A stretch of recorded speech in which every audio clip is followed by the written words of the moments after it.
Hello and welcome to part 4 in RingCentral's webinar series, The Future is Calling, How to Keep in Touch with Tomorrow's Work Needs. Today, we're discussing SMS messaging and how texting can play a critical role in your business communications. I'm Andy Spence, an independent workforce strategist, and I'll be your host throughout this futuristic journey.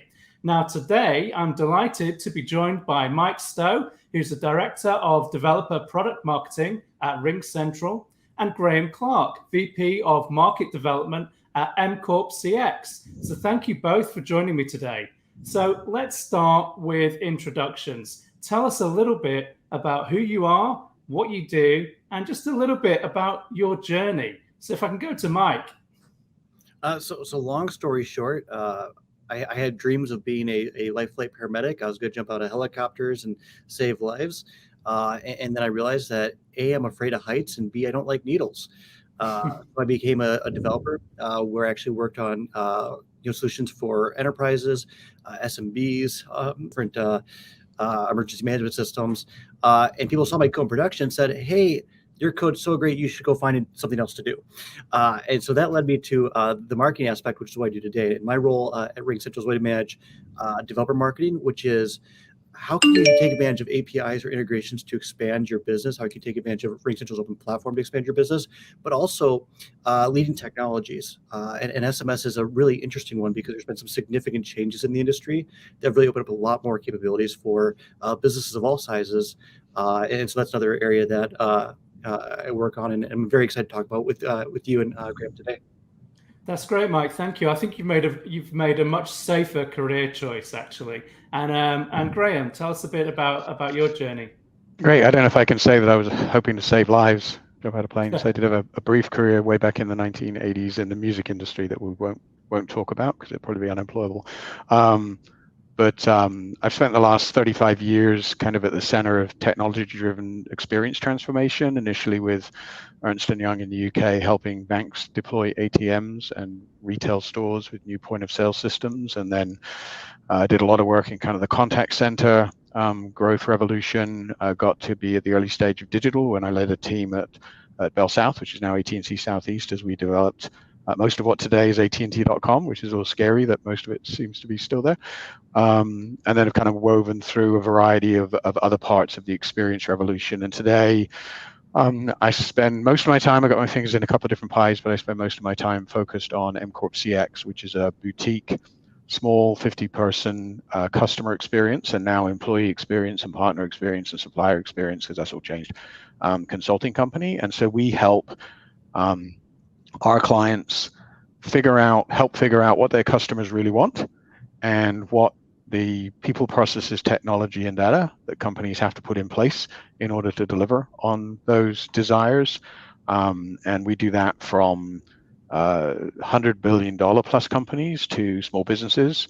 And a lot of that work is around prioritization. So what Michael Hinshaw, our founder, back in 2002, so we've been in this business as long as there's been a CX business, so 20 years.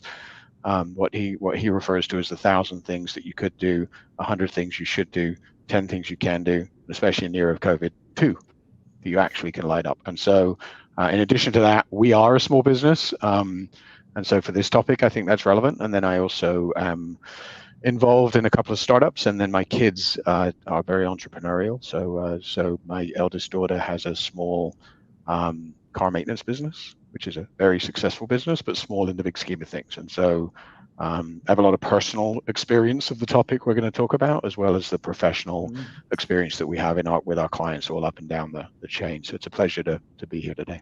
Well, it's great to have you on board, and fingers in many pies is an understatement there, Graham, I think. There's so much experience on the panel today. It's fantastic. But I want to start with some definitions. Now, I think I know what SMS and texting is, right? I get reminders from my dentist about appointments from my bank. But I want to start with a question, maybe for Mike. How do you define SMS and texting at RingCentral? So I think there's the most basic definition of SMS, which we can do short messaging service, and essentially that's going to be that typically 160 character message you receive on your phone. but SMS is really a lot more than that. And we're seeing hybrid solutions in terms of SMS. So you have, Apple's messaging solution, which can either go through Apple or defaults back to SMS. You have Google RCS, which again can also default back to SMS. So I think that probably the easiest definition for SMS today is the ability to send a short text message, or if we talk about MMS, a multimedia message, without having to install a third-party app. Right. Also, the ability to send messages natively from phone to phone that are supported across multiple devices, and not just limited to Apple, not just limited to Android, and again, doesn't require you to download something from the App Store to use it. Right, so that's a very specific definition. We're not talking about all the texting that goes on Instagram, on Telegram, on Discord, all these kind of messaging apps. We're specifically talking about something that doesn't need its own specific app, right? Yeah, and that doesn't mean that, by the way, there's actually another category called advanced messaging where a lot of the instant messaging or social media falls into. And that doesn't mean that category is not important. It absolutely is. But rather that once you start getting to advanced messaging, you start getting into multiple segments. X% of individuals have WhatsApp on their phone, X% have WeChat, Facebook Messenger, etc. Whereas SMS is really the default; everyone has it. Yeah, exactly. So as an opening shot, one for Graham, really, can you give me an example of where you're using SMS and texting with customers? What kind of business challenges are you helping with? It'd be great to hear from you on that. So I think first thing, kind of building on what Mike said, one of the things we've seen, I think everybody knows this, is that different customers have different communication preferences, and kind of the overarching guiding rule is that you need to balance the preferences of your customers with the needs of your business, right? So sending SMS text messages to somebody who doesn't look at SMS text messages isn't helpful, just as not providing SMS text messages to somebody where that's their preferred communication channel isn't helpful. So I think a great example in personally in the car business is sending text messages to customers. So customers bring their cars in, they drop them off. It's like, my baby that I spent 4 years restoring in my back garage is making noises. I looked at it. I have no idea what's going on. Fix it, right? And they then go to work. And especially in COVID, there was fix it, and they dropped it off because nobody wanted to sit around in the lobby for 3 hours. And so they go to work. And so you do diagnostics, and you find out, here's the problem. It's going to cost money. I can't wait for that customer to drag themselves back on the way home from work this evening in order to get that message. So how do I get to that customer to say, we figured it out. It's this. It's going to cost you $250.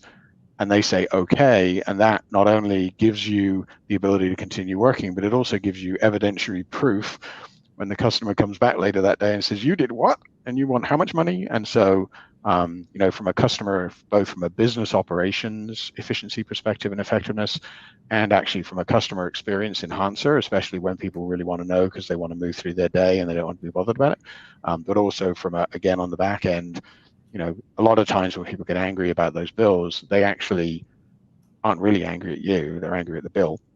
And so when you say, hey, by the way, you said go ahead and do that, they're like, oh, okay, right. So it's not, people are very busy. So I think there's, that's one of those areas where we've really seen kind of that whole area around, the ability to do real-time messaging, SMS, and as you mentioned, Mike, there's other things. So Graham, so from my understanding, if you're a small business, you're basically saying that you've got a better chance of communicating directly and quickly with your customer.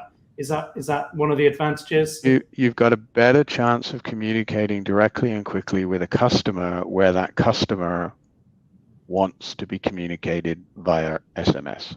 Okay, where it's their preference. Okay. Yeah, or at least acceptable, because I'm not saying you should say they've got 10 channels and they only want to do SMS. I'm just saying it's for customers who really appreciate that communication medium, it's absolutely critical. Yeah, absolutely. No, it's a good example. I like that. I relate to it as well. Mike, where are you seeing, what kind of business challenges are you seeing, particularly with smaller companies where they're using SMS solutions? No, that's actually a great lead into, because Graham said something really, really important, which is preferred communication channels. Yeah. And I think sometimes we get the idea that it's either or versus and. SMS doesn't replace voice. Voice is still the number one tool that businesses, especially SMBs, use to communicate with their customers. It doesn't replace email. Email's still, I think, actually the number two medium that's being used. But it comes down to what are your customers looking for, and what are your customers going to engage with. And so I'm getting to the question you actually asked me. One of the challenges is the dynamic has shifted significantly in terms of audience. And so Graham brings a great point. It really depends on your demographic. If we look at SMS in general, SMS has become really an accepted medium, but it's also a medium that's used more and more by today's buyers, whether it's millennials or whether it's moving into Gen Z. In fact, perception becomes an issue for businesses. And just by offering SMS as a channel for your customers to reach out to you, 64% of consumers report they actually had a more positive perception of a company just because that medium was available. The second challenge is we all know the problem with voice and email.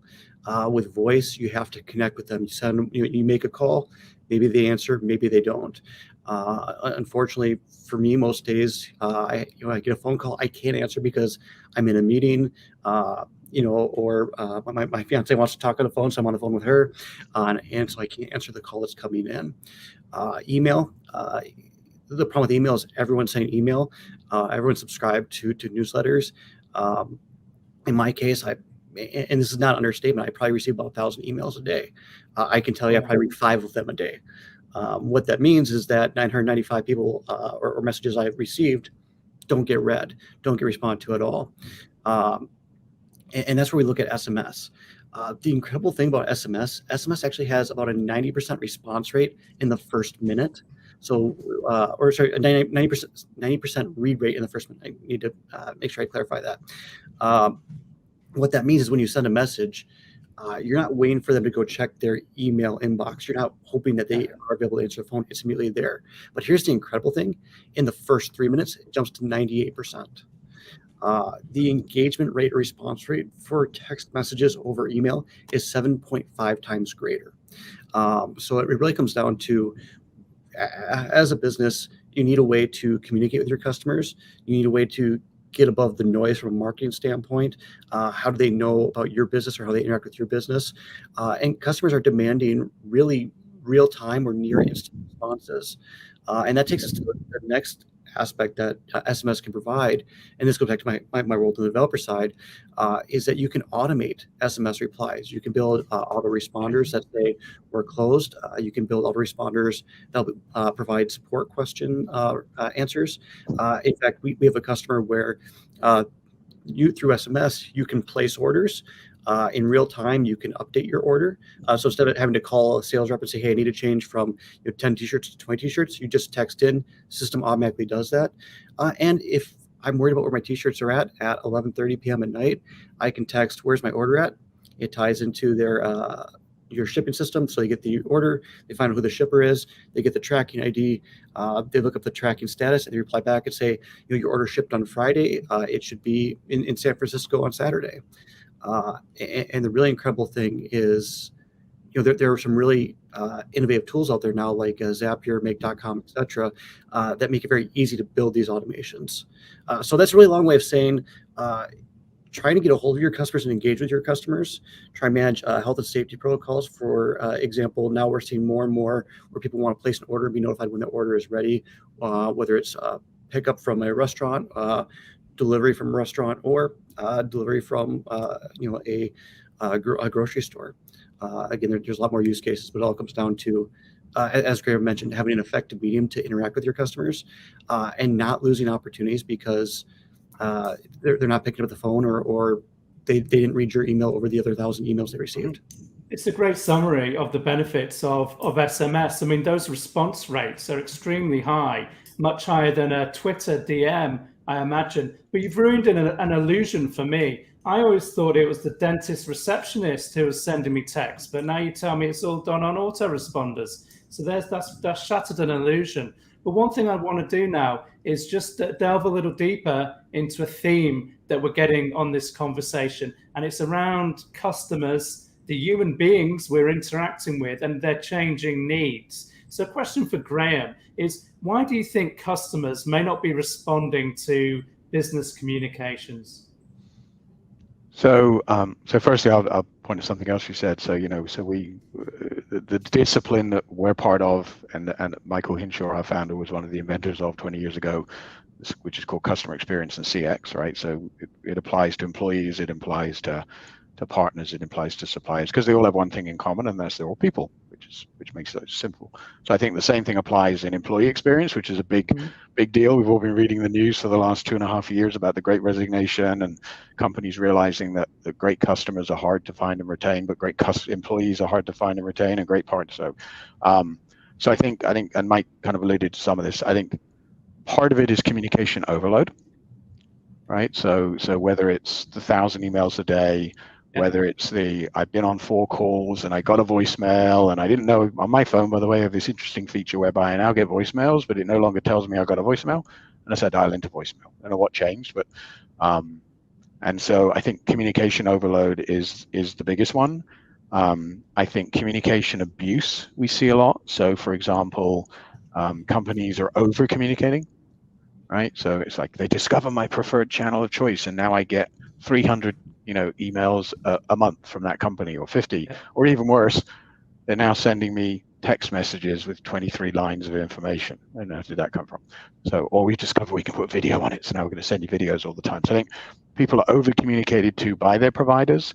They've got thousands of providers who are all doing that, and they're just overloaded. And so and most fundamentally, as people, we all have very specific preferences about how we want to be connected with, and that is somewhat innate as a human being, and everybody has differences, but it's also situational, right? So to the point, if you're, if it's something that needs to be responded to quickly, Mike's response rates, then giving it to me in a medium where I'm likely to see that, given that most people carry their phones around with them just about all day and sleep with them, that is there. On the other hand, if you communicate with me using that medium when it's not something that needs to be real-time responded to, then I'm going to get tired of you pretty quickly. And that's happening, by the way, with SMS. I know later we're going to talk about, what the companies need to put in place in order to be successful with SMS, and not just a question of buying a piece of software, lighting it up, and starting to slam everybody you can hit. But I think the biggest one is communication overload, whether it's the volume of communications or the communication. And the other part of it, which we see a lot, is how the message fits both the recipient and the channel, right? So to my point, there's SMS, for example, is a very specific communication medium where people respond to a very specific message style that's different to email, different to phone calls, different to social media posts. So it's a question of recognizing who the target audience is, what their preferences are, what the situation demands, the interaction on the journey, right? Journey mapping is a core technique of the CX movement, and really doing that. So I think for most people, it's either information overload or it's poorly constructed communication, for the situation and for the channel, which is really causing the problem with response. And by the way, let's get real. Just because we as a business think it's something that requires instantaneous response, the customer might not agree with us. And so customers can respond to SMS texts 2.3 hours later.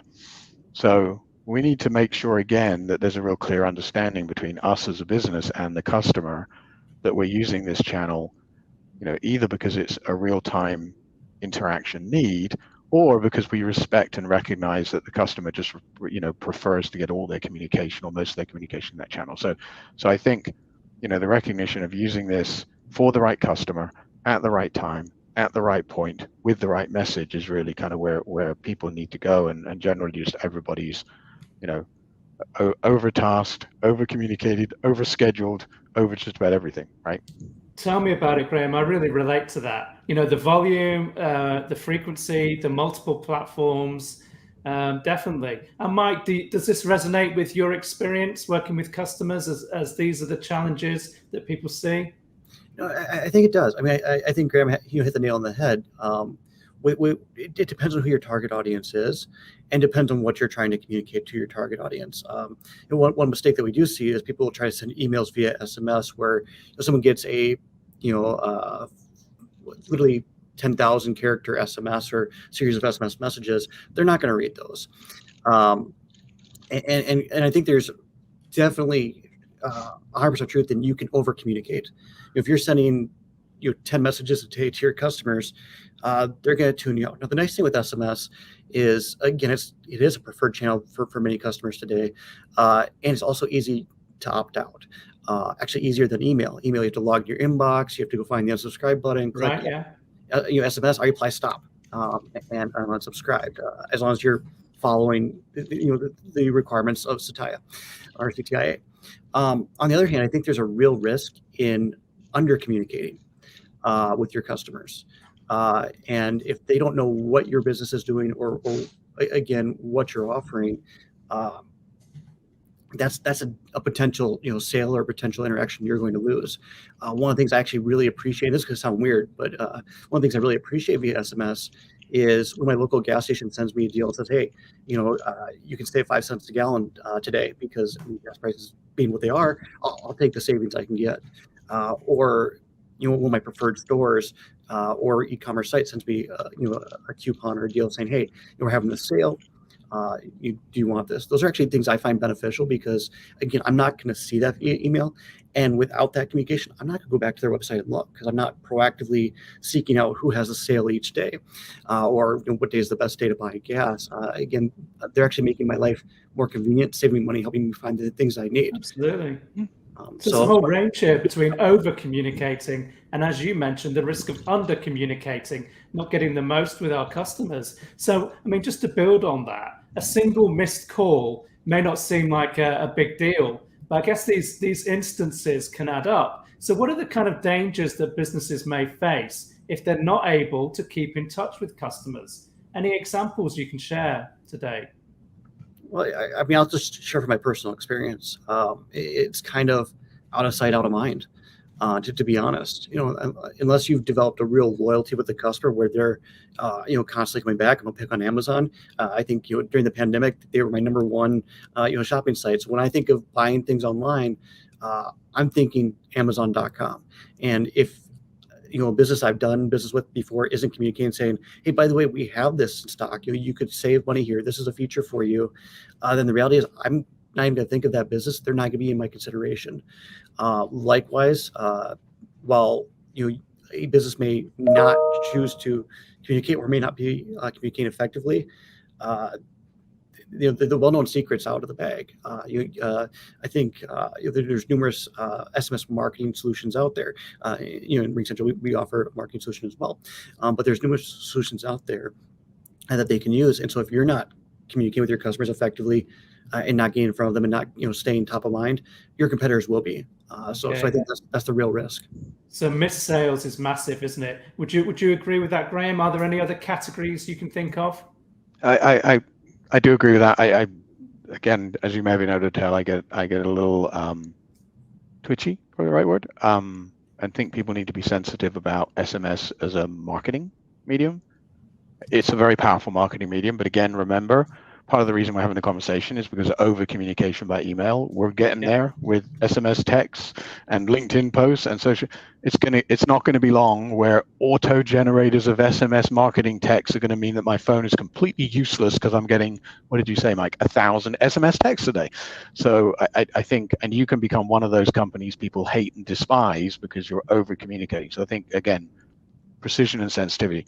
Where we see SMS text really, really making a difference in the customer relationship and long-term customer loyalty is in service, right? So, I mean, your point about changing the number of items in an order is not actually really a sales activity, because you said it's 20 and now you're changing it. It's more of a service activity.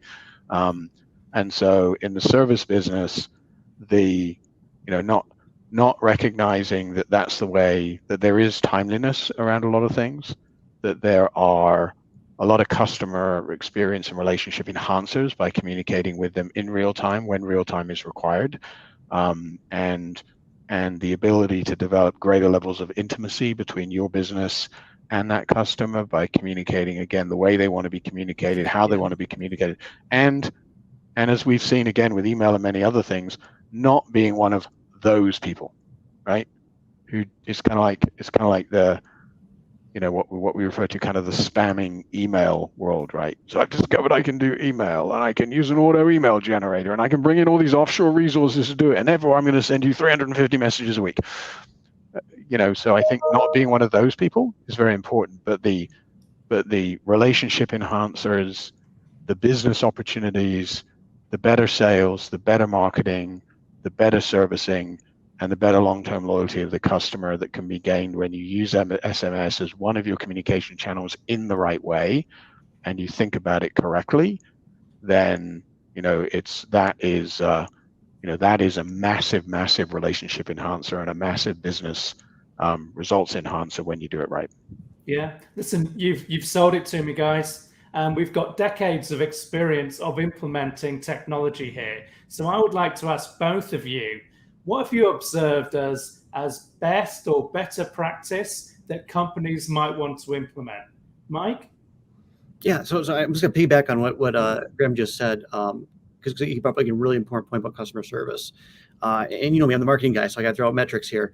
But 44% of consumers would actually prefer to text with a company than wait on hold. So again, the experience you create for your customers, and again, that doesn't mean that's the only channel, because we're seeing requests for people to communicate via social media. I'm one of those guys where I'll tweet someone and ask them a question. Hey, my TV channel's not working. I'll tweet at my TV provider, say, hey, can you guys help me? So again, as Graham said, just be aware of that. And again, throwing out a terrible pitch, RingCentral also offers omni-digital channel solutions. But the other thing that is really important with SMS, and Graham, I couldn't agree more in terms of saturation of messages. One of the challenges is that anytime you have a new medium, at some point in time, there will be overload that hits, whether it's team messaging, whether it's voice, whether it's email, whether it's, even with fax capabilities, the ability to send faxes back in the day, numerous faxes being sent. So being responsible with that. The nice thing is opt-in requirements for SMS are very different, at least in the United States, than they are with email or even voice. And the biggest difference is, and by the way, not legal advice, but canned spam says you have to let someone opt out. So I send you an email. I can send you an email without your consent. A lot of providers require that just to protect themselves, but I can send an email, and then you can opt out if you don't want to receive it. SMS actually has opt-in rules. And what that means is, based on the message you're sending, in actually in all circumstances, you actually have to have the customer's consent or the recipient's consent to message them. And Mike, are they different in different markets and jurisdictions around the world? They are. So this is something that actually just recently changed in the United States. And this is actually led initially by Verizon, and then AT&T, T-Mobile, US Cellular, and others jumped on board. But the United States now has a business registration for SMS, and has essentially a new classification and a very strict set of rules. Okay. And so in terms of best practices, what it comes down to is if you're sending informational messages, I'll pick on Graham's example from earlier. Your car's ready to pick up, or hey, here's an update on your car repair status, or here's an update on your bank account status, whatever it may be. You do have, or an appointment reminder, you do have to have their consent to send those messages. And that's what is called is essentially express consent. So they basically just have to say, I want to receive this message. They can do that via voice, they can do it via email, they can do it on a form, but they have to tell you in some manner. When you get to the marketing side, it has to be expressed written consent, meaning that they have to submit a form where the language is clear, and then you actually have to log that to say, this is when the person subscribed, this is when they opted in, and here's proof that they opted in, because if they complain to the carriers will come back and enforce that. And again, it's at a higher level of enforcement currently than email. You also have to manage the opt-outs or support opt-outs. And that's the nice thing about SMS. One, it has to technically be an opt-in, which means I said, I want to receive these messages from you. Yeah. I'm interested in getting your marketing messages. Number two, I can opt out at any time by replying stop or unsubscribe, which takes me 15 seconds to type stop and hit send. the last part, I think, is, Graham already hit the nail on the head.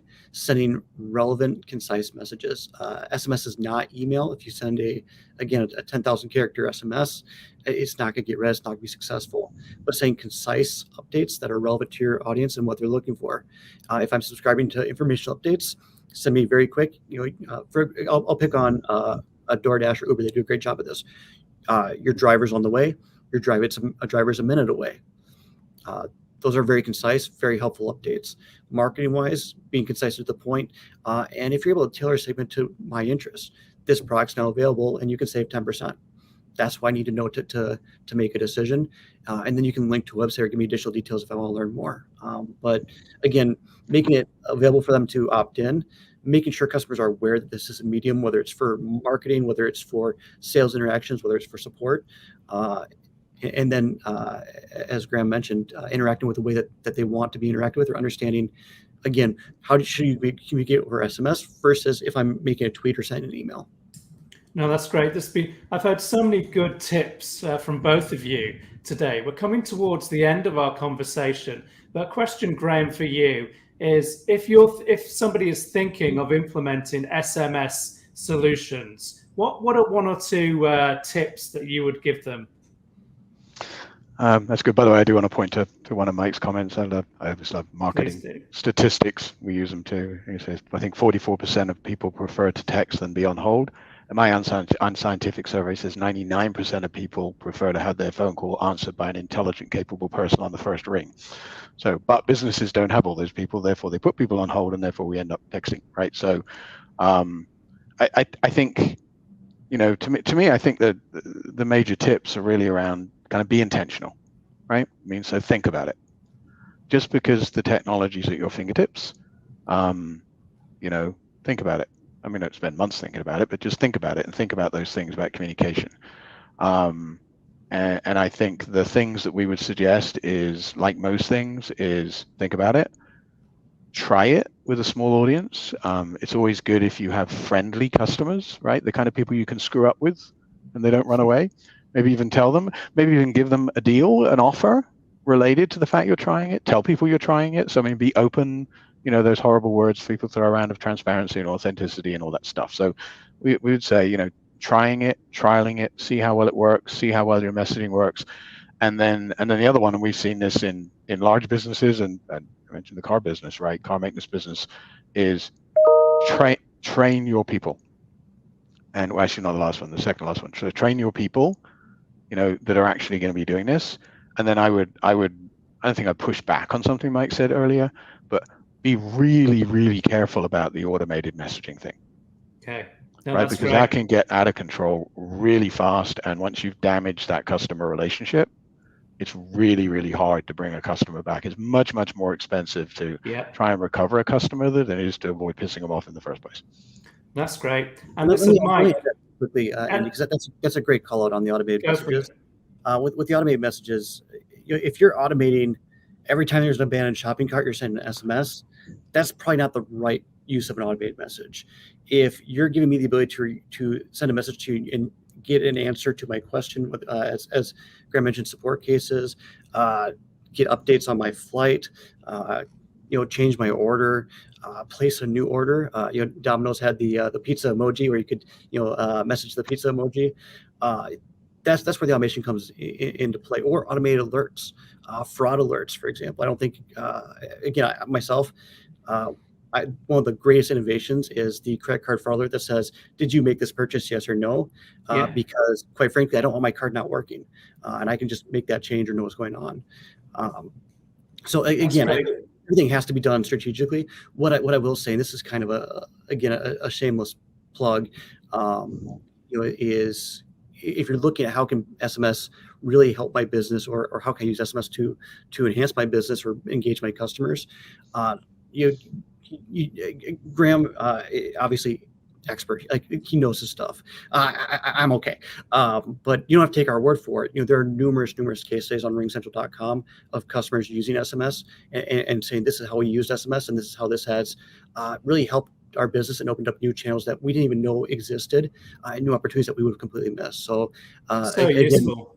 do your research, but look at other businesses are using it. Look at people in your space are using it, and then as Graham said, do your research, think about it. But I'll just say from what we're seeing, SMS is a huge opportunity that a lot of businesses are not necessarily taking advantage of today. And again, customers are asking for you to be communicating with them. We do want you to communicate with us, again, with moderation, on our preferred channels. Again, I don't have to go to your website and try to find out what's new. I don't want to have to, go to snail mail or check my email. And I don't want to have to, this is going to sound terrible because I was talking to my niece. This is a random story. And I was like, hey, I moved to California. I got Facebook. We can connect on Facebook and, stay in touch. And my niece goes, oh, you still use Facebook? I realized I'm getting old. I don't know what the new things are. So I was like, TikTok. I don't have a TikTok account. I'm not going to follow you on TikTok for your business. So as Graham mentioned, make sure you have the multi-mediums, but also the medium that everyone's using. And right now, the default medium that is available to everybody, or nearly everybody, with a mobile device, whether it's a smartphone or not, is SMS. That's fantastic. I think the next podcast we need to do on TikTok with a bit of dancing and some illustrations if you're up for it. Listen, it's been a great conversation with both of you today. I think you've both summarized the benefits and the opportunities of SMS. I think it's about the context from what I've heard. It's about being smart about using the right tools for the job, understanding the human beings at the end of this, what their needs are. That's fantastic. And some really good implementation tips around regulations, around not over communicating, not under communicating. So thank you very much for the conversation today, guys. Great. Thanks, Andy. Yeah, Mike. Thank you for having us, and Graham, thank you again for all your expertise and knowledge on this. Thank you for attending the fourth webinar in RingCentral series, The Future is Calling, How to Keep in Touch with Tomorrow's Work Needs. Now, a big thank you again to Mike and Graham for sharing their perspectives today. Now, for more information, click the attachment section below and do make sure you register for the next episode of the series. See you then.